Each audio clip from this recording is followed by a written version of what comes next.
Hey, salut à tous, bienvenue sur la chaîne des aventures de Tonton Villette. Aujourd'hui, suite et fin, j'espère, de la restauration et modification de ma MBK 51 Road Trip. C'est parti. Donc, on reprend là où je me suis arrêté sur la vidéo précédente. Donc, je m'étais arrêté au remontage du porte-bagages, que du coup je n'ai pas repeint. Vous pouvez voir que les suspensions ont changé, parce que je me suis aperçu en remontant la roue et la transmission que les suspensions étaient dures comme du bois. Donc je les ai changées. C'est les suspensions oléopneumatiques. Pareil, le garde-boue est remonté, la transmission est remontée. Et petite bonne nouvelle, j'ai enfin reçu mon moteur. Bon, j'avais commencé à vous filmer à l'instant le remontage du moteur et de tout ce qui est resté à monter, etc. Petit problème avec la GoPro, elle s'est mise en rideau, je sais pas pourquoi. En plus, plus de batterie, donc super. La batterie de secours était pas chargée. Bref, on s'en fout, c'est pas le lieu de la vidéo. Donc je vous ai pas attendu, je suis désolé. Je vais vous montrer ce que j'ai fait. Donc très clairement, je l'ai déjà fait tourner, voilà. Je vous laisse pas la surprise, je suis désolé. Par contre, je vous laisse la surprise du bruit. Donc j'ai remonté le moteur, j'ai remonté le pot d'échappement, enfin j'ai monté le pot d'échappement parce que il avait été jamais monté.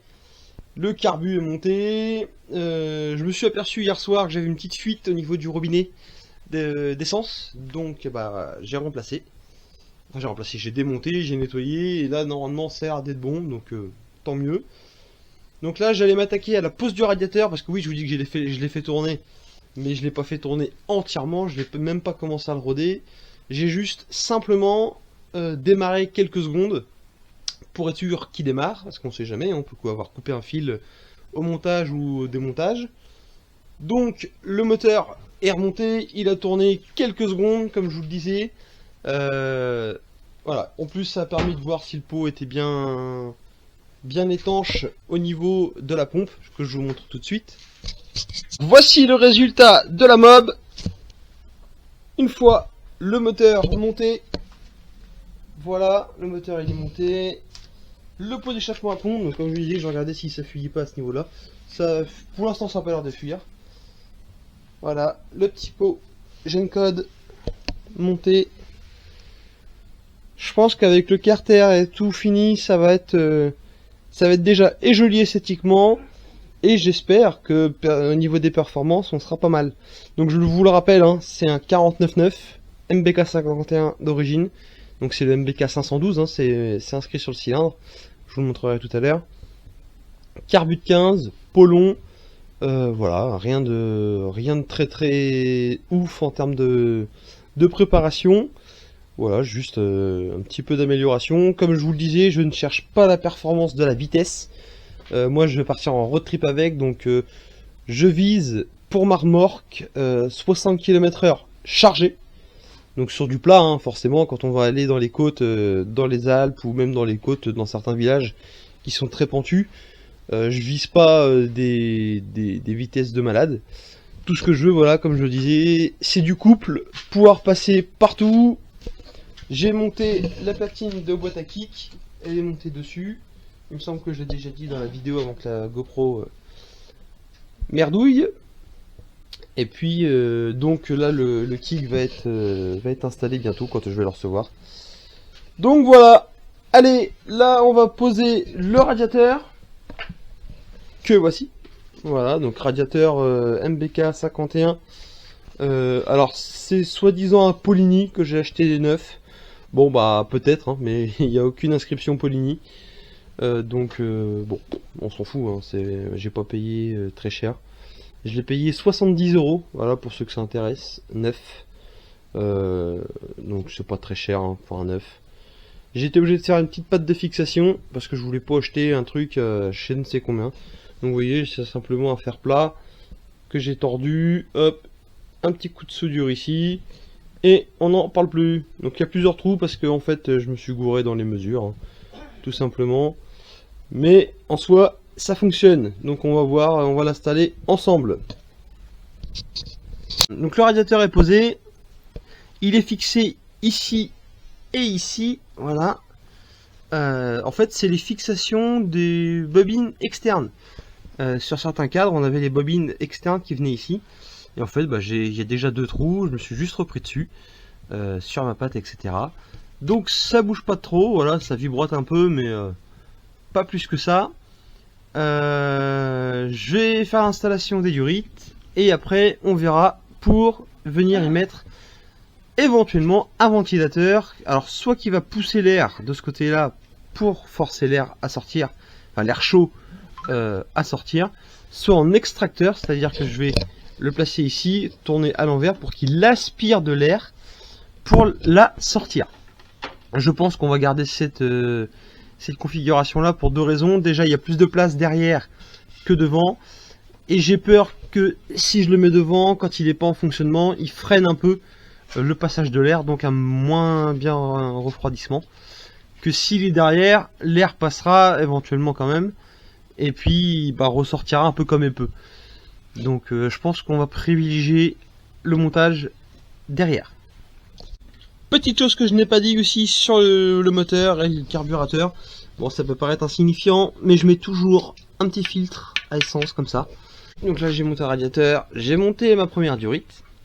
Et alors là, pour ceux qui ne comprendraient pas pourquoi j'ai ce système et qui s'arrête juste ici, je vais vous expliquer. Sur les 2 sorties, enfin entrée et sortie du radiateur, on est en 18 mm. Sur l'entrée du cylindre de ce côté-là, ici, on est en 18 mm. Sur la sortie culasse, on est en 26 mm. Donc je ne sais pas qui c'est le couillon qui a pondu ça. Je ne sais pas pourquoi. Alors sachant que c'est un kit que j'ai acheté, c'est un ensemble complet de culasse, cylindre, piston. C'est-à-dire que c'est un kit complet. Je l'ai juste attrapé, je l'ai mis sur mon bas moteur et terminé. Donc voilà, je sais pas pourquoi. Donc j'ai acheté un coude à 90 degrés en diamètre 26. Et donc pour passer du 26 au 19, bah vous vous doutez bien qu'il a fallu un réducteur. Moi j'ai trouvé ça. Donc c'est le raccord de plomberie. Donc celui-ci, je lui ai enlevé tout le filetage, contrairement à celui-là. Donc en fait, si j'ai fait ça, c'est tout simplement pour voir lequel fonctionnerait le mieux. Même si je pense quand même que celui avec le filetage fonctionnera mieux. Je vais mettre du téflon sur le filetage quand même. On va essayer, puis je vais venir serrer fort avec un collier. Et normalement, ça devrait aller. Je tiens d'ailleurs à remercier Christophe pour m'avoir fait et expliqué et montré comment on faisait pour changer les roulements et janspis sur un bas moteur. Donc pour ceux qui ne connaissent pas Christophe, c'est Duke Acrobatie officielle. Voilà, hein, c'est juste un petit coucou, un petit merci. Allez, on se retrouve, toutes les durites sont montées, les colliers sont serrés. Et ben maintenant, on va faire le plein du liquide de refroidissement. Ça y est, le circuit de refroidissement est mis en eau. Il n'y a pas l'air d'avoir de fuite, donc on est bien. J'ai fait le plein, donc moi, vous allez me dire ce que vous en pensez. Moi, je le fais comme ça. Mélange 5%, et puis on y va. Alors, oui, je sais, c'est pas très orthodoxe, mais pour l'instant, j'ai que ça. Waouh!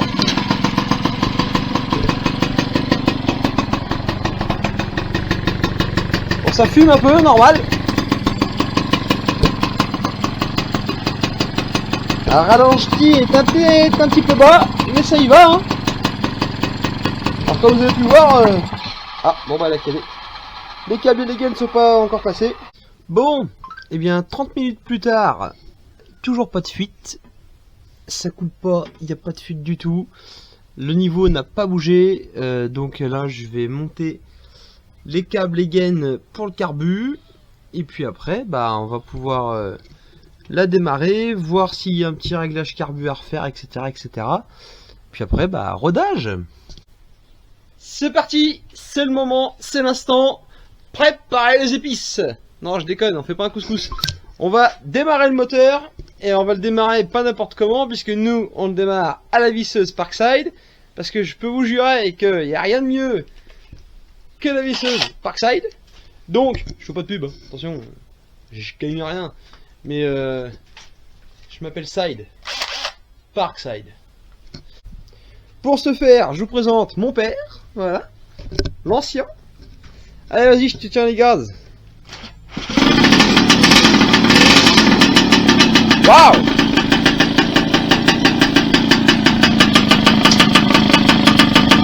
Bon, va falloir régler le pont. Il n'est pas à sa place. J'ai peut-être mis un peu trop de liquide.